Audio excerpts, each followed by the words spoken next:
இந்த வீடியோவில் நம்ம டக்குன்னு செய்யக்கூடிய ஒரு குக்கரில் செய்யக்கூடிய சாதம் தாங்க செய்ய போகிறோம். ஈஸியாக செஞ்சிடலாம்.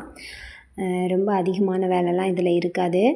ஒரு குக்கரில் கொஞ்சமாக எண்ணெய் ஊற்றிருக்கேன். எண்ணெய் ஊற்றி கடுகு கருவேப்பிலை போட்டு கருவேப்பிலை நல்லா பொரிஞ்சதும் கொஞ்சமாக பல்லாரி போட்டிருக்கேன். நம்ம பொடி உள்ளி இருந்தாலும் பொடி உள்ளி போட்டுக்கலாம். நான் வந்து கொஞ்சமாக பல்லாரி போட்டிருக்கேன். ஏன்னா குட்டி பசங்க சாப்பிட்றதுனால இதெல்லாம் எடுத்து வைப்பாங்க. அதனால் லைட்டாக போட்டிருக்கேங்க. நீங்கள் கொஞ்சம் அதிகமாகவே வேணாலும் சேர்த்துக்கலாம், அவங்களோட இஷ்டம்தான். அது லைட்டாக வதங்கினதும் நம்ம வந்து ஒரு தக்காளியை வந்து நறுக்கி அது கூட வந்து சேர்த்துக்கலாம். தக்காளியை லைட்டாக வதக்கிக்கலாம். இது வந்து ரொம்பவே ஈஸியாக பண்ணிடலாங்க. இந்த குக்கரில் பண்ணுற சாதம் வந்து ரொம்ப அதிகமாக காய்கறியும் நமக்கு தேவைப்படாது, ரொம்ப ஈஸியாகவும் பண்ணிடலாம். இப்போ தக்காளியை லைட்டாக வதக்கி விட்டதும் கொஞ்சமாக சாம்பார் பொடி, இது வந்து வீட்டில் அரைச்சிட்ட சாம்பார் பொடி, அதுக்கப்புறம் கடையில் உள்ள கொஞ்சம் சாம்பார் பொடியும் நம்ம வந்து சேர்த்துக்கலாம். ரெண்டும் சேர்க்கும்போது ரொம்ப நல்லா டேஸ்ட் இருக்கும். நான் பசங்களுக்காக கொஞ்சம் காரம்லாம் கம்மியாக தான் போட்டிருக்கேன், நீங்கள் பார்த்து போட்டுக்கோங்க, ஓகேங்களா. அப்புறம் மல்லி இலை போட்டு லைட்டாக வதக்கி விட்டுட்டு இந்த மசாலா வாடை போனதும் கொஞ்சமாக தயிர் சேர்த்துக்கலாம். அது கூடவே இவ்வளோதாங்க காய்கறியே நம்ம வந்து இதில் சேர்க்க போகிறோம்.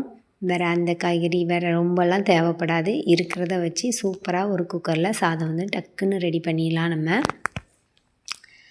இப்போ தயிரையும் போட்டு லைட்டாக வதக்கி விட்டதும் நம்ம எடுத்திருக்க கிண்ண அளவுக்கு, இப்போ அரிசி வந்து ஒரு கிண்ண அளவு எடுத்திருக்கேன்னா அதுக்கு நான் வந்து தேவையான அளவு தண்ணி வந்து ஊற்றிக்கிடுதேன். உங்கள் அரிசியை பொறுத்து நீங்கள் வந்து சேர்த்துக்கோங்க.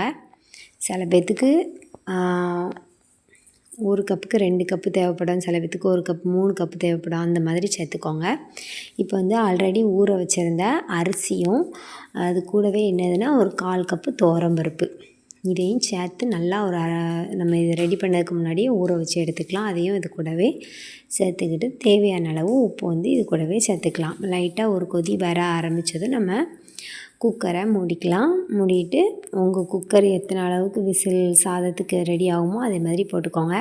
எனக்கு வந்து 4 விசில் அடித்தா தான் நல்லா வெந்து வரும். அந்த மாதிரி நான் 4 விசிலுக்கு சேர்த்துக்கிட்டேன். பாருங்கள், நம்ம சாதம் இப்போ இப்படி தான் இருக்குது. இது வந்து பொன்னி அரிசி தான். இப்போது இந்த சாதத்துக்கு வந்து கொஞ்சம் இது வந்து இப்போ ப்ளெயினாக இருக்குமா, கொஞ்சம் காரம் வரணும் அப்படிங்கிறதுக்காக நம்ம வந்து சீரகம், மிளகு, தேங்காய் இந்த 3ஐயும் லைட்டாக கொரகொரப்பாக அரைச்சிக்கலாம்.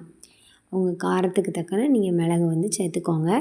போட்டு அதையும் நம்ம சாதத்து கூட போட்டு நல்லா மிக்ஸ் பண்ணி கொடுத்துக்கலாங்க.